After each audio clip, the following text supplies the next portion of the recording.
What makes somebody a good life coach? Why is authenticity so important? Well, how do you prevent that from depressing you? Everybody's different. Nobody's right. Yeah, that's it.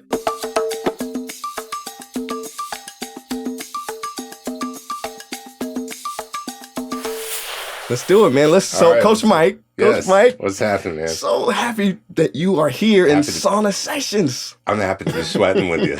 Have you started? Okay, you'll see a little sweat. Yeah, I'm starting to sweat. Starting to glisten. You're ripped, man. How the heck do you I am stay in not such ripped. good shape? You look great. You're like 6 weeks from like a show, a bodybuilding show. You look great. Well, I'm competing in Jiu Jitsu tournament next week. Okay. So it's good I'm in shape because that creates all sorts of nerves. So it's good to feel like I'm going into it right. Okay. Yeah. Okay. You do Jiu Jitsu. How long have you done this? So I started Jiu Jitsu during COVID. Wow. I mean, it's not the healthiest thing, but at a studio with they blacked out all the windows. So, I could just do one-on-ones with me and the professor, but I've been doing it for almost 3 years. Okay. I used to do it once a year, and then the problem with jiu-jitsu is if you go to the wrong gym, it's like anything in life. If you don't go to something that teaches art, and instead you just go to a school where they're like, it's a job, you can feel the difference. So everywhere else I went, it was like they're teaching me how to choke someone out day one. Whereas the place I'm at now, it's like, you're not even going to learn that for 4 months. Wow. You're going to learn how to move your body, shift and change. And I only do tournaments because I really don't enjoy it. So you lean into what you don't enjoy. Yeah, that's it. Interesting. Okay. Yeah. It's an emotional roller coaster. So this will be my 4th one. Okay. You don't want to take this professionally, or just no, it's just fun. And I didn't grow up fighting. So I didn't grow up getting in fights. In fact, the only time I got in a fight growing up was elementary school. And it was me, and I grew up in Orange County, so there's a lot of Mexicans in my school. And this little Mexican, half my size, took the soccer ball, and I ripped it out of his hands, and I pushed him, and he pieced me up. I mean, he beat me up. I remember I was crying to the lunch lady. So other than that, before I learned jiu-jitsu, I would have scratched you. I know how to fight.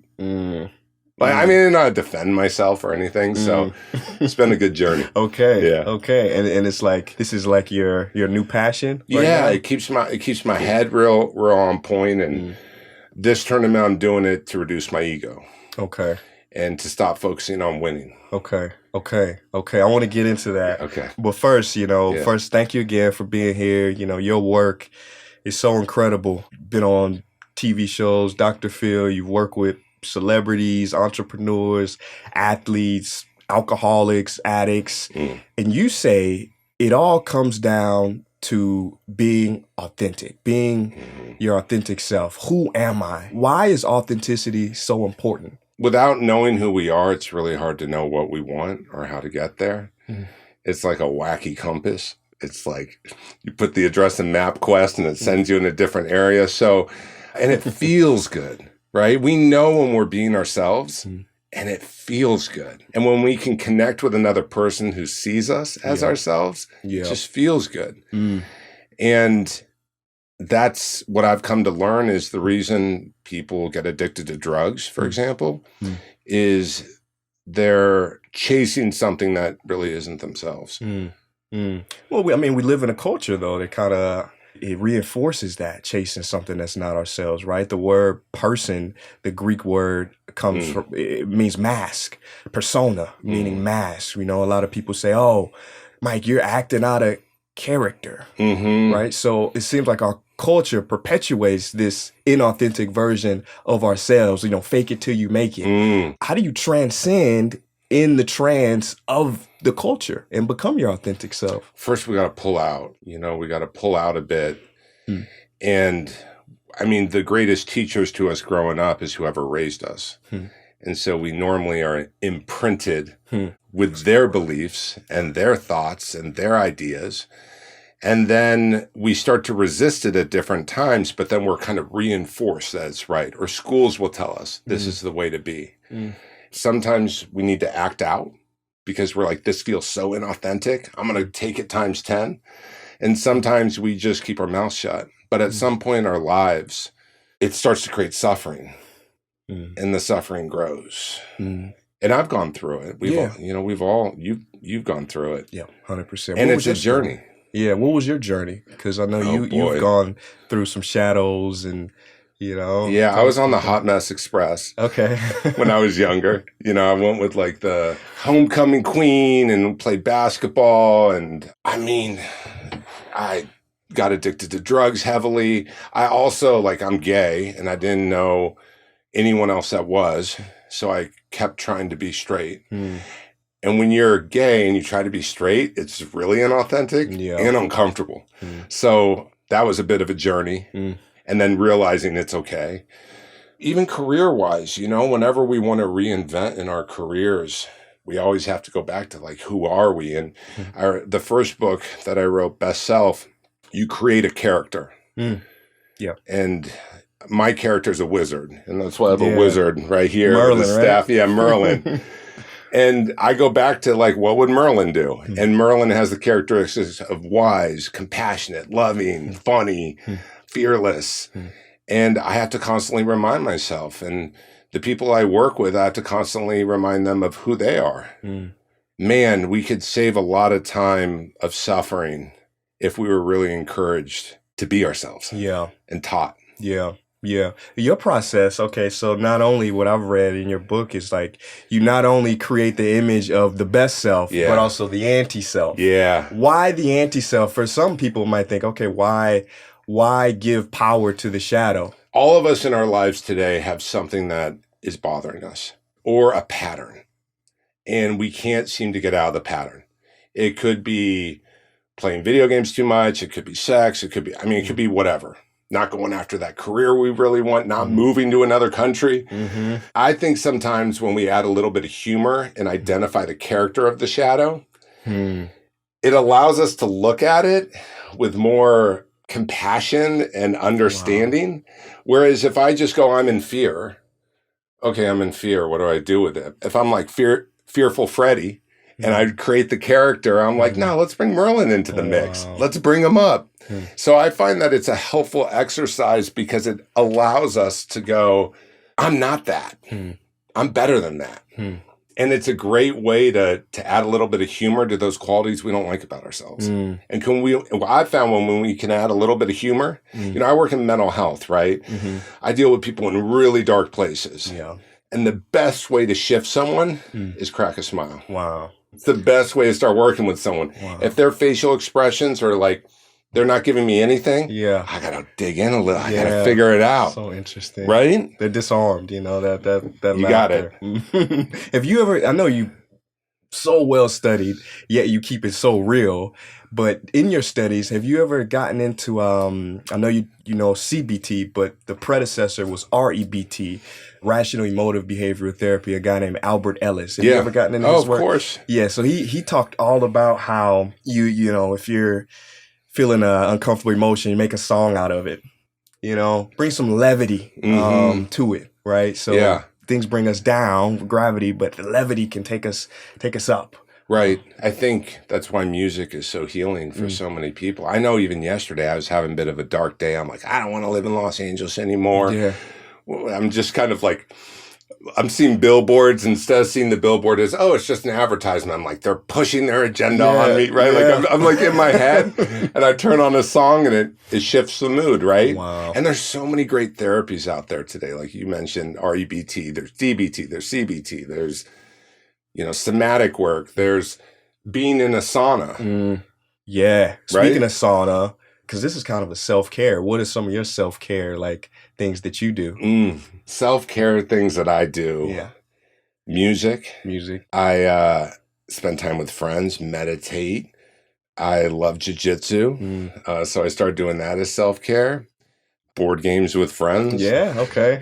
Scrabble. Yeah. All that stuff. I mean, I don't think I've been in a place in my career where I was burnt out on my career. It was more like I was burnt out on myself. Right. Wow. And I think that as long as I sweat every day and as long as I call somebody I care about every day, and as long as I tell someone else when I'm struggling, I feel pretty cared for. Wow.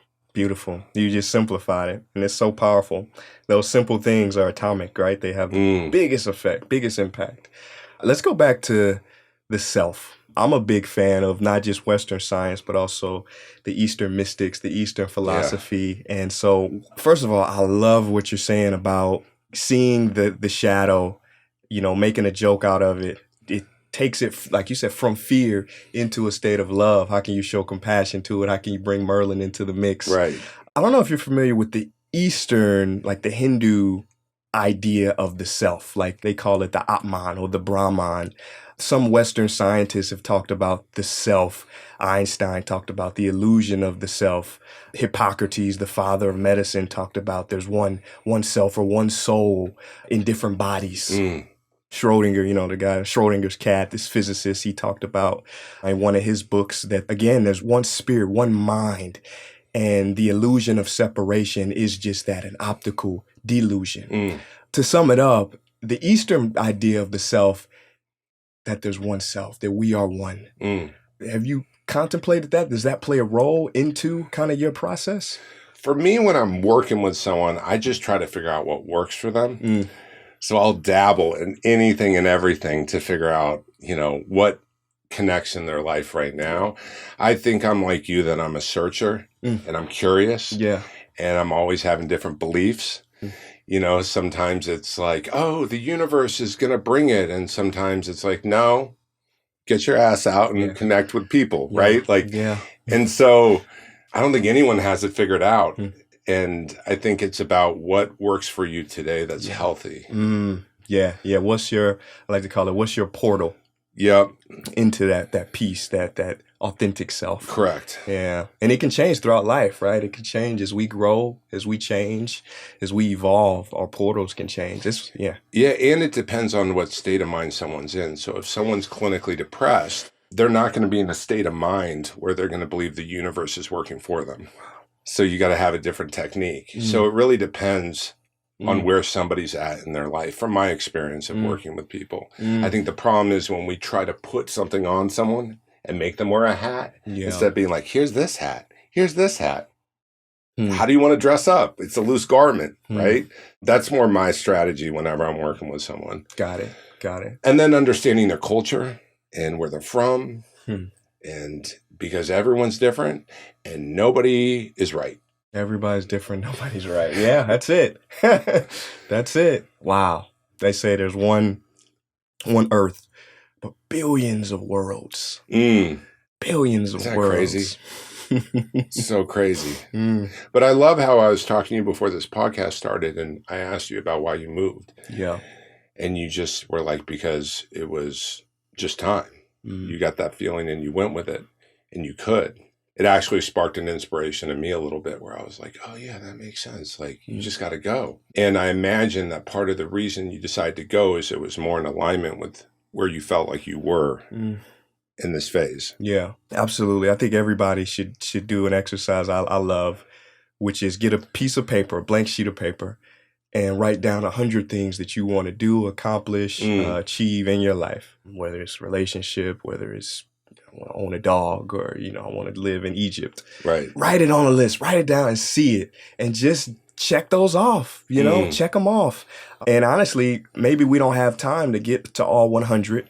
I say cut that 100 in half and do 50. Say if you can only do 50 out of the 100, what will it do? Okay, if I can only do 25 out of 50, what will it be? If I could do 10 out of the 20, and then you go 5 and then 3 and then 1, and that one thing, right, is what you need to be doing every single day. Pushing it to that. You have something similar with the one thing. You say one decision. One decision, yeah.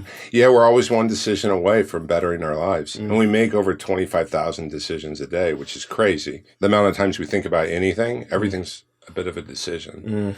That's what research says. I don't know. I'm like, how they come up with that number? It seems so high. It seems extreme. How many was it? 25,000 is what is said. Wow. But yeah, we're always one decision away from bettering our lives. And I really love assessments. So I love assessing our lives, because often we're stuck because we believe one area is the problem, but it's really another area. And until we can put pen to paper. So I created what's called the spheres. Yeah. It's simple. It's an acronym. And you just rate from 1 to 10. It's SPHERES. Just rate your social life from a 1 to 10, how in alignment it is with you being yourself. Then it's your personal, your health, your education or how you're evolving, your relationships, your employment, and your spiritual development.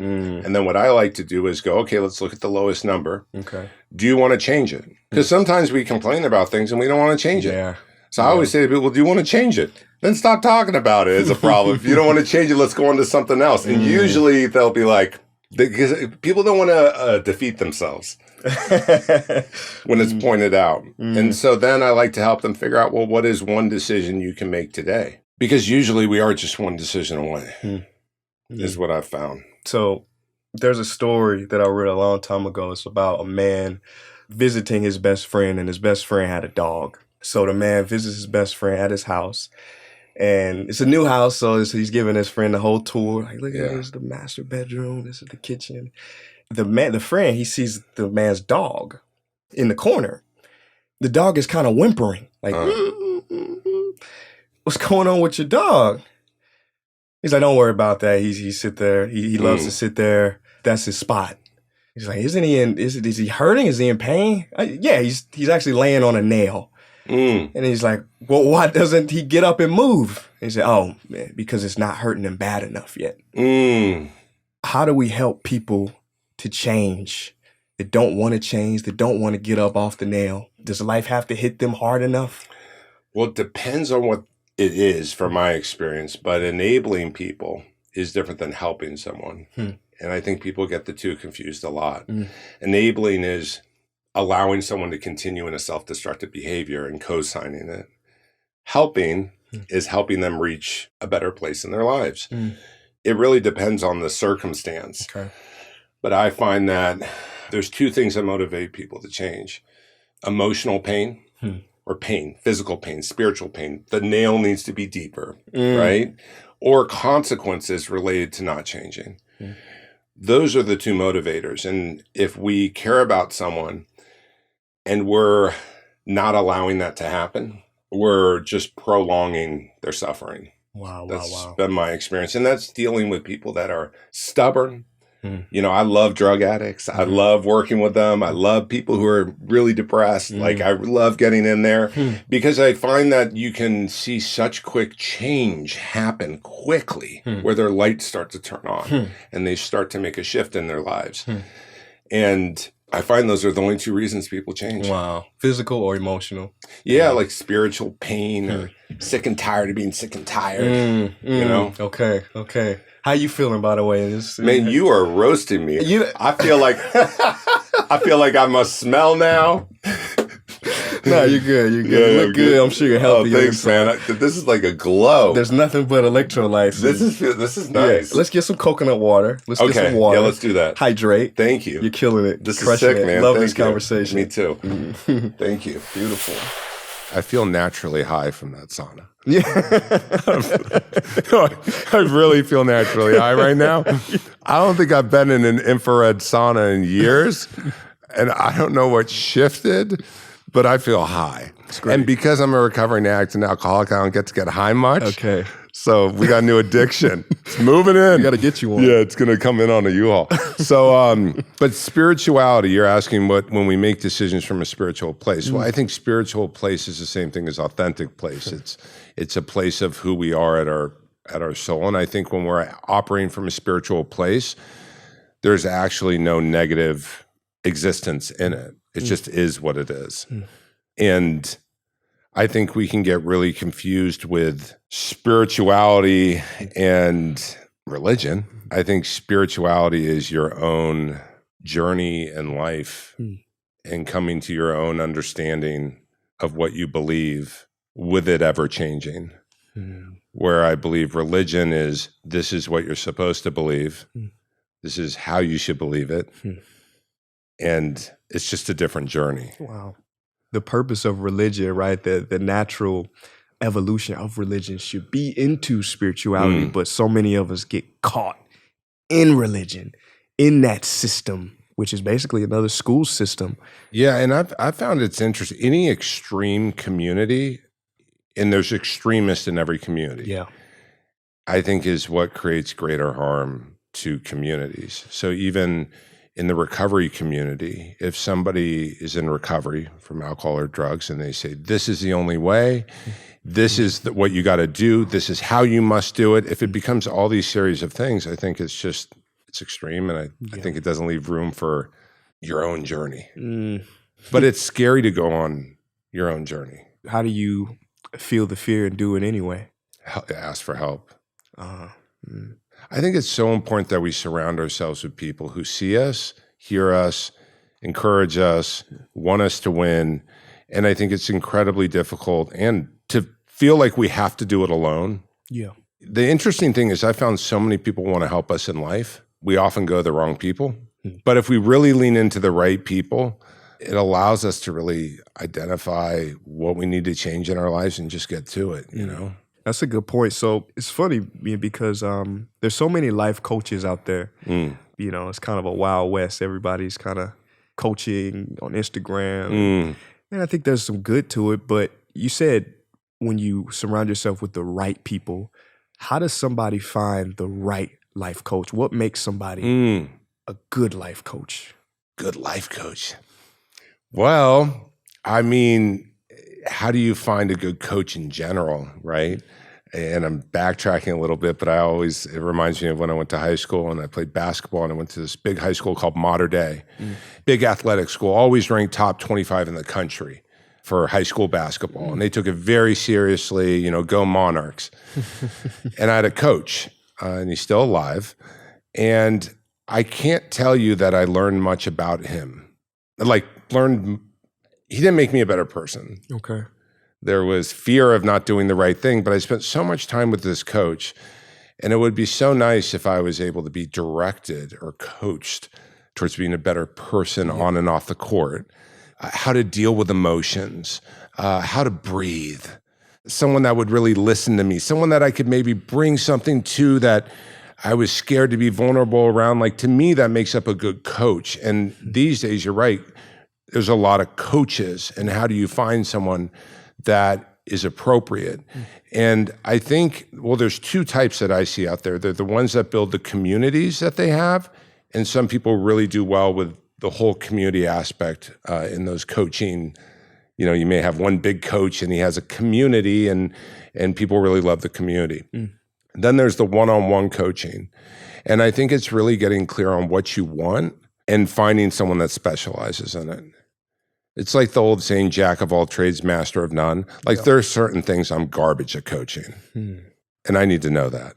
But when someone needs a coach, in mental health, we call them vulnerable adults. Vulnerable adults. Yeah. Okay. That's why there's a lot of laws that protect patients. The life coaching business, there's no laws that protect patients. In the therapy world, there are. And therapists still break them even with proper training. Wild things go on in the clinical world, even with the right training. Oh, yeah. Oh, yeah. So with a coach, you know, part of it's asking for references, speaking to other people they've helped that paid the same thing you're going to pay. I've never been a fan of somebody who needs retainers. My programs, this is my own belief, and I know this goes against a lot of the coaching industry, but I don't think you need to sign up for 6 months of anything. Okay. I think if somebody's really good at what they do, you can go week to week. Wow. There's this facade people build that go, well, now you really need to make the commitment and stick through it and follow it out, but that's not necessarily true. I think someone should be delivering a service that's really valuable, and you may come in and out of it. Maybe it's a month coaching deal. But I think a 6 month or a year coaching thing when you're in a vulnerable place is not the right. Then you think it's more of a business thing that coaches kind of set up in order. Yeah, absolutely. I think I got labeled as this guy named Coach Mike when I started doing television. I avoided that title of being a life coach for a long time. Okay. Because I was a counselor, I was an interventionist, and then I don't know, life is so big. Yeah. It felt a bit overwhelming to me. I mean, the consumer knows what it is, but to me, there's so many things I don't know about life. It just felt really big. Yeah. But I think a lot of coaches out there, it's a business, and a lot of coaches have built businesses on, this is my business coaching so I can help you with your business. That's not true. That's the big one. A lot is like that. And there's some incredible people out there. But, sometimes someone needs a therapist, sometimes someone needs a coach, sometimes someone just needs a friend, I got together with a friend last night, and there's this game my friend Liz Hernandez created called Wordable. Her company's called Wordaful. And basically, you pull out a question. It's a really deep question. Like, how far would you travel for love? Or what is one thing that you would take back in your life? Or, just That's really cool. Good content. Cool. That's therapeutic. Yeah. Yeah. That's really helpful. And sometimes we don't even need to hire. We just need to start making it our lifestyle. That's the thing, I love studying cultures around the world, right? Because what we face in the Western world isn't what people face elsewhere. So what the heck are they doing differently? And I mean, loneliness is an epidemic here. But when you go to other countries, they call them blue zones, where people live the longest, healthiest, happiest lives. It's community, They might drink more than average. They might be overweight, but it's like, how are they living so long? Well, because they have community. They've had the same friends when they're 90 as when they were 9. Yeah. Yeah. Well, I'm speaking of culture, community, and I asked you as we were getting out there, how did you end up with your name? Yes. The name, Prince EA. Yeah, so I started off as a rapper. I always love words and how to use words to impact. When you say start off, it was the first thing you did? It was not the first thing out of the womb, but it was like the first thing that people knew me from. Right. And I adopted the name Prince EA when I was still rapping. So how did the name come about? Well, I studied anthropology, and this discipline is the study of humans across time and space. And there's many different types of anthropologists: linguistic anthropologists, biological, cultural. Archaeology is a sub-discipline of anthropology. I've just been fascinated with people and humans forever. And I got into this study, and I wanted to find out, okay, where do we come from? Where do human beings come from? And well, it's a consensus within the anthropological community. The first civilization known to man were the Sumerians. This is where modern day Iraq is today. They went by many names: Babylon, Assyria, Mesopotamia. But the Sumerians were the first culture known. And I was like, wow, okay, this is about 6,000 years ago. I was fascinated with this culture. And, looking into them a little more, they were pretty advanced right out of the Stone Age. I mean, these people, they created the wheel. They put 360 degrees to a circle. They knew about all the planets in our solar system without a telescope. I'm like, how? How the heck did they know all of this? And so I was just so curious back then. So I looked into it more and more. And some alternative anthropologists, they had like this theory about aliens. Aliens coming down, giving them this information. And actually, if you read the mythology of the Sumerian culture on the cuneiform tablets in which they wrote, by the way, they created the first written language as well. They didn't have this. They didn't come up with this. They didn't originate it. They got this information from those who from the heavens came down. So I was curious. So I read more about their mythology, and I come across this character named Enki, or Prince Ea, or Prince Earth. And I start reading more and more about him, and I find out that he was the Sumerian creator god, and he actually freed the Sumerian people out of bondage, out of slavery. He didn't free them through violence, through revolution. He freed them through knowledge and wisdom. And so I took on the name a long time ago because through my art, through my music, spoken word, content, I hope to free people through knowledge and wisdom. That's the story. And that's where it started, and that's what you continue to do. It's a different canvas. Yeah, it's a different canvas. And, I think the name here we are. I mean, I think a rose by any other name would smell just as sweet. Who knows? I don't think I'm necessarily a reincarnated version of this character, right? If it really happened. But yeah, it's my mission. Would you say it's your best self when you are in alignment with? Turn the tables. I love it. Yeah, I think so. Like you're like Merlin. I think it's the wise self. I think it's when I'm empty completely of ego. When I created my best, most just viral, powerful content, I used to say, if this was the last video I ever create, what am I gonna say? And when I come at it with that framework. There's no ego, there's no capitalization, there's no marketing. It's just pure from the heart trying to reach the heart. And I think that's when I'm in my most creative, my most sensitive version, perhaps the highest self. How do you stay out of ego? Out of ego? In a space. I'm sorry, I flip it. I'm going to ask you that too, because that was on my list. in a space where you're doing viral videos and people know who you are and there's an expectation and and to some degree there's, okay, here's how much it's resonating with the audiences. Yeah. Exactly. How do you stay out of ego? Yeah. I think there's a few different ways. It's a moment by moment thing. They say not even the 90-year-old guru is safe from his own thoughts. Right. So for me, I realize enlightenment isn't some state that you retire in. It's only this moment. There's no like future, where future self where you are just totally just free and no thought is penetrating your force field of supreme consciousness. It's only now. If it's not now, it's never going to happen. So the more I can stay present, then that's the less I have to deal with.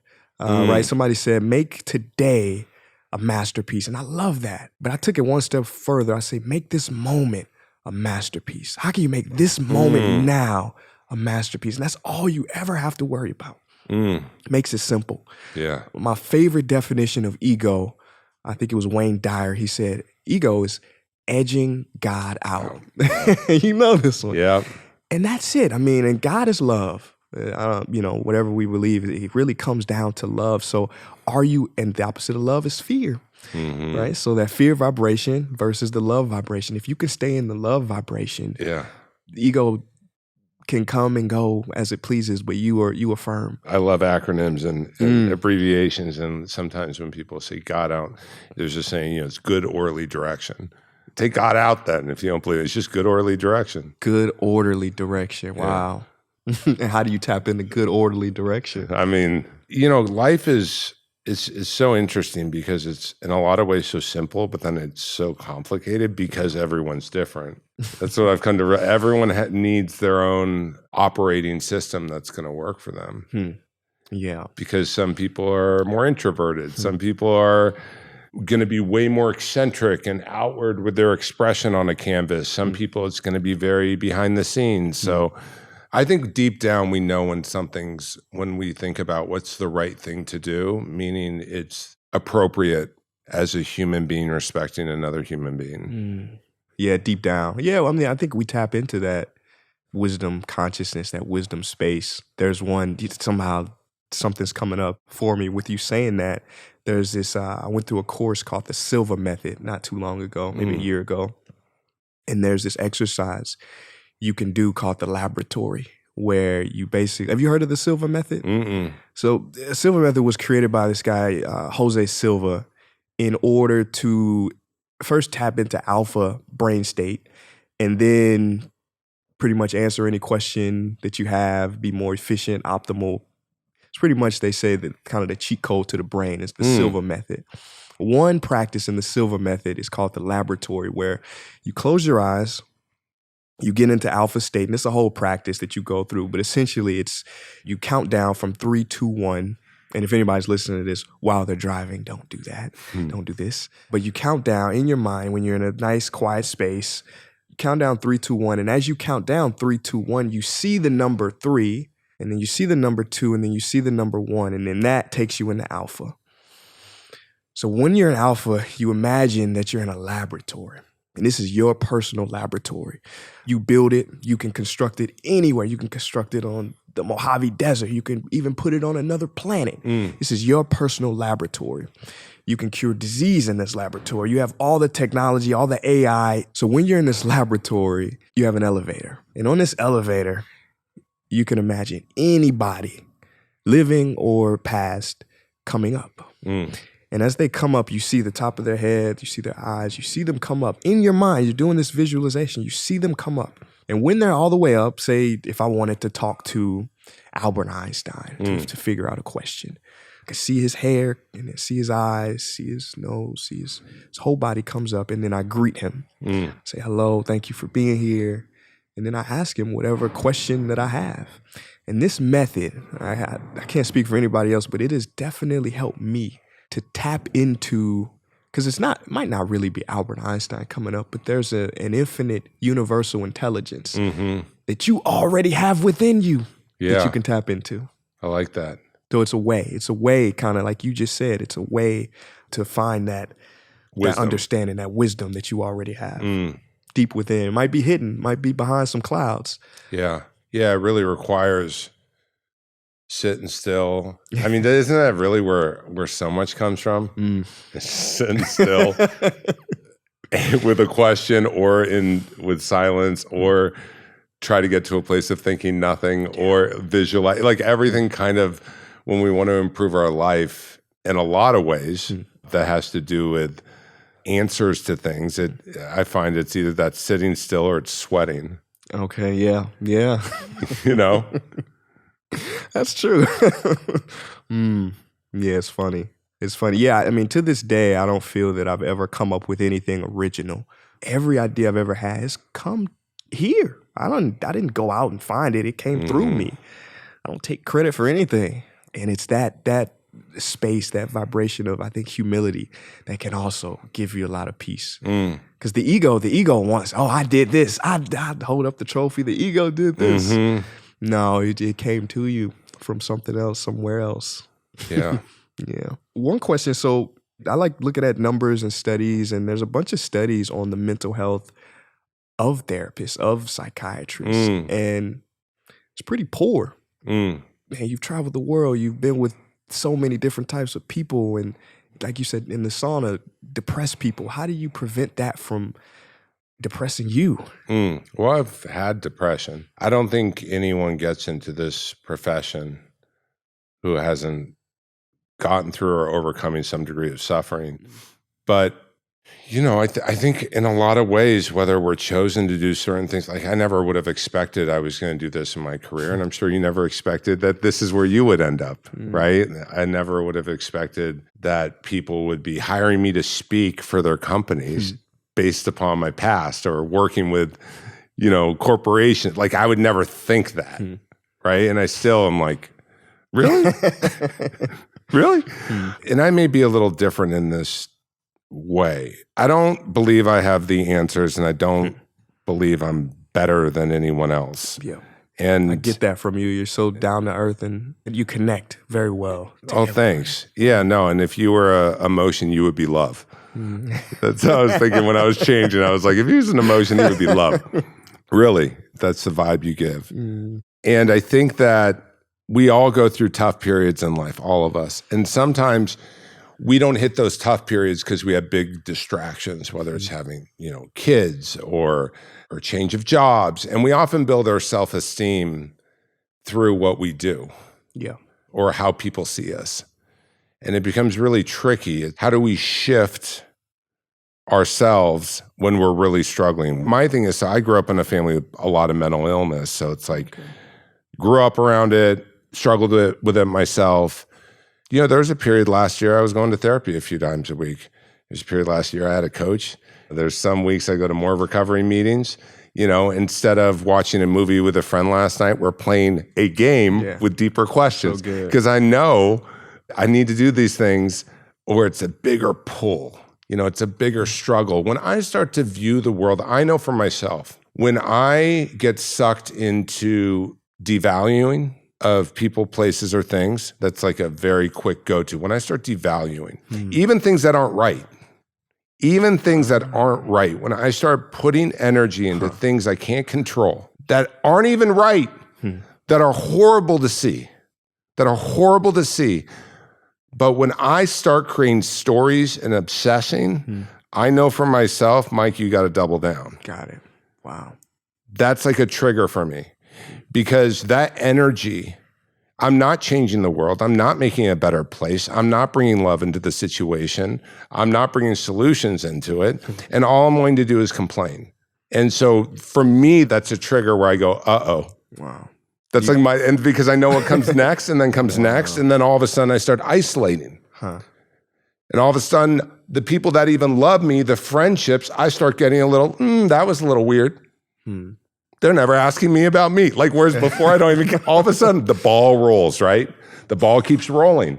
And so I know I need that attitude of gratitude. I got to double down. Have to. It's a choice, but I must do that if I want to feel better because this is it. Like, I don't know, I could be reincarnated as a grizzly bear and maybe I'll really like the honey I come back to eat. Who knows, right? But like, this is it. I'm 43. I'm not going to allow people, places, and things that I don't even like interfere with my own well-being. Not going to do it. Not going to do it. And it's a trap. Social media is a giant trap to trigger our insecurities, our uprising, our this isn't fair. And I know for me, I have to protect myself. So when you ask like what, you know, therapists or people, I don't know if everyone has the same, not today, you know, I have that. I'm not going to allow this to get in my life. Got it. There's this psychotherapist, his name was Anthony DeMello. His whole thing, and I love it, it's like don't change yourself, observe yourself. And you got into a place where you can observe that happening first, that observation, then allowed you to change it. How did you develop even seeing it? Because most people don't see it. It's a work in progress. Like this, for me, that's the thing. It's grow or go. That's what this woman told me. And when I was a tech at a treatment center, I respect her. Her name's Diane Poole. I looked at this woman like, you know, I'm sure you've had in your life, you see certain people, especially younger in your career, and you're like, wow, whatever they say, I'm holding on to every word and every part of it. And Diane Poole said to me, she goes, Michael, no one even calls me Michael, besides my family. Michael, it's grow or go. And that stuck with me. So that's my evolution right now is going, nope, I'm not going to allow people, places, and things to negatively shift my own spiritual centeredness and love for life. I know I need to double down with the people that I love. Yes. Right? Love that. I want to play a quick game. I love games. Well, we got a few minutes left. This game is called the 5 Bests. It's kind of a rapid fire game. Yes, rapid. Best advice you ever got? Best advice I ever got is don't let people know that you don't like them. Okay. It sounds weird. Unpack that one. Okay. Don't let people know you don't like them. It's hard as hell for me. To be honest. I feel like I'm like so readable. Like I'm very readable, so it's hard. Like it doesn't create anything good in my own life. Because otherwise I'm going to be condescending. I'm going to have an attitude. So true. The other is always make amends when you can. I still make amends. I've called an employee who stopped working for me 7 years ago. I called her last week because I got her phone number and just said, look, I was younger in my career. I wasn't a good boss at times. Another piece of advice is see if you can always create a scenario where if someone were to walk in the room, it's never awkward. I really like that. There's less paranoia in life. There's more freedom. Even if the person did me dirty, I still try to make amends, clean up my side. Beautiful. It sounds awful, don't let people No. Well, it reminds me, I know you practice Jiu Jitsu. There's this guy, his name was George Thompson. He wrote a book called Verbal Judo. And it was all about, you know, using someone's energy, even if it's negative energy, against them in a positive way, in a way that you want to move them. And that was one thing that he said, because to let someone know that you don't like them is easy. It's easy. It feels good. And he's like, if it feels good, don't do it, right? And it won't serve you. And it won't, exactly. It'll create more problems in our lives. Because what do people do when they feel rejected or when they don't feel liked? They have it's the same reason why people will give Yelp reviews when they had a bad experience. It's much harder to get people who had a good experience to write reviews than people who had a bad experience. So true.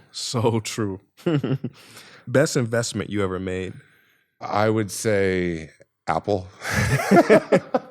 Well, we go that route. No, I know. And I would say early, huh? And I would say doing a ton of free work. I still do it. Wow. Like the first 10 interventions I did, you know, I used to fly around the country whenever someone was unwilling. I mean, I'm talking, I had the bulldogs that they were not going to go to treatment. No one was going to tell them, and everyone was intimidated. To get good at my craft, I do it for free. Same thing with speaking. When I first started speaking, I would call around and ask groups if I could speak. And I still will do it from here and there if it's a new talk. Cool. So I think it's practicing, and not feeling like entitled. The money comes later. Yeah, it's a byproduct of the service. Yeah. When was the best time in your life? Oh, man. God, life's such a roller coaster, right? Yeah. The best time, I feel like I'm living it. Yeah. I feel like even when there's down days, I'm living my best time right now. Yeah. Because again, I'm not going to allow myself to have the worst time. Yeah. Beautiful. Yeah. Best book you ever read? Well, there's a book called An Unquiet Mind by K. Rafford Jameson. It's about bipolar disorder. And it gave me a really good understanding of manic depressive disorder and why people are chemically different. Yeah. And it was just a really powerful book for me to read. Like I've been trying to get her on my podcast forever. Like, I was tracking her down, but it was a really powerful book. And I also like, I love Terry Brooks books, which is fantasy. I love magical things. And there's a book called Swords of Shannara. I really love being in fantasy. Yeah. Yeah. Same here. You know, they say this like psychedelic experiences, you know, that when people take mushrooms or like DMT or something, pales in comparison to this world that we live in. Like this magical place that we live in every day. It is a fantasy. It's all about changing that lens in which we view it, right? Mm-hmm. Yeah, like I can look at this thing, this plant, and be like, oh, it's a plant. Oh, it sticks up. Or I could be like, where'd that thing come from? And wow, those are cool colors. And wow, it kind of looks like a lizard. And like you can get into it or not. And life is magical when we believe it's magical. Yeah. And isn't life so much more enjoyable when we believe it? 100%. It's exciting. We feel like a little kid, you know? Yeah. Last one. What's your best mental health practice? I got a few. Anonymous acts of kindness. Picking up trash. I mean, especially in LA, there's every opportunity for somebody to pick up a piece of trash. And if I'm really going extreme with anonymous acts of kindness, I'll even pick up someone else's poo, the dog poo, when I walk my dog. Yeah, that's big. Okay. Yeah, that's like when I'm really feeling like I'm doing the anonymous acts of kindness. But that's one, is just feeling it creates some level of purpose. The other is calling people intentionally to ask how they're doing and what's going on in their life. Wow. I mean, the power of journaling works. I mean, it's just so we can look back at our words and see where we were in that space that we were in. And being of service, the best way to feel better about our own lives, the best is when we help other people. Yeah. And helping other people's free. Yeah. Helping other people doesn't require you to get a profession in helping people. Helping people can be complimenting them, making them feel special. It could be looking somebody in the eyes. It could be when you check in at the gym and the person's at the front counter, giving them a good vibe. Like that's all being of service to the world. Like, and I think that helps our mental health. Yeah, 100%. Because it creates connection. I say, you know, pay somebody a small but specific compliment every day. You will feel better. Yeah. Just by doing that one small thing. Yeah. I got to do the dog poop thing now, though, because that feels like it'll give me a lot of... Because it's something you don't want to do. Yeah. I used to clean bathrooms. Okay. When I first got sober, that was my thing, as I would go into the bathroom, like whenever I had to go, and then I'd see like, it sounds so bad, but it'd be like random trash out on the ground, or bathrooms are always messy. Yeah. And so I would just literally pick up a piece of trash and like throw it out. Wow. Or leave a tip. I used to be one of those people at the coffee shop where I'd, leave a $2 tip. I'd make sure they see the $2 going in. No. Just leave it. Leave it. Slide over. See what it's like to just know you're adding value to someone, and you don't need the recognition. You don't need the thank you. Yeah. You don't need the proof, the Instagram post. But I can't. People going into communities showing themselves giving money. Yeah. Yeah. All right, Mike, last question. This is going back to magic.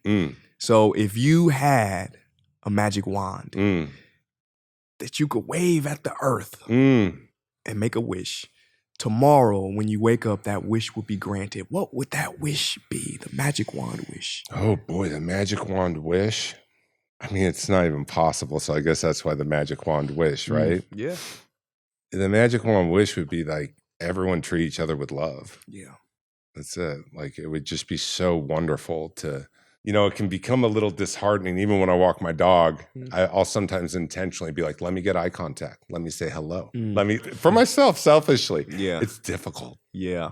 You would think it would be really easy to get eye contact and smile. You got to work for it sometimes. So I wish if I waved a magic wand, it was just like, it was there. Yeah. Wow.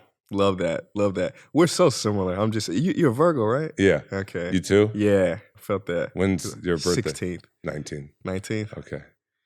Virgo. Yeah, here we Virgo's go. Rule. Okay, so where can people find you if they want to learn more about what you're doing? Sure. Grab your books. Where can Yeah. So it's just Coach Mike Bear like aspirin on all social media platforms. And then have my books are on Amazon. I did the Audible for them. And the 2 books are Best Self, Be You Only Better, and One Decision, The First Step to a Better Life. Beautiful. This was so enlightening. You really walk the talk. You carry it. I love what you're doing. I loved your energy the moment you walked in. This was such a beautiful time. No, it's so amazing. Yeah, thank you for coming on the Sauna Sessions. Thanks for having me, man. My guy. My guy. Yes.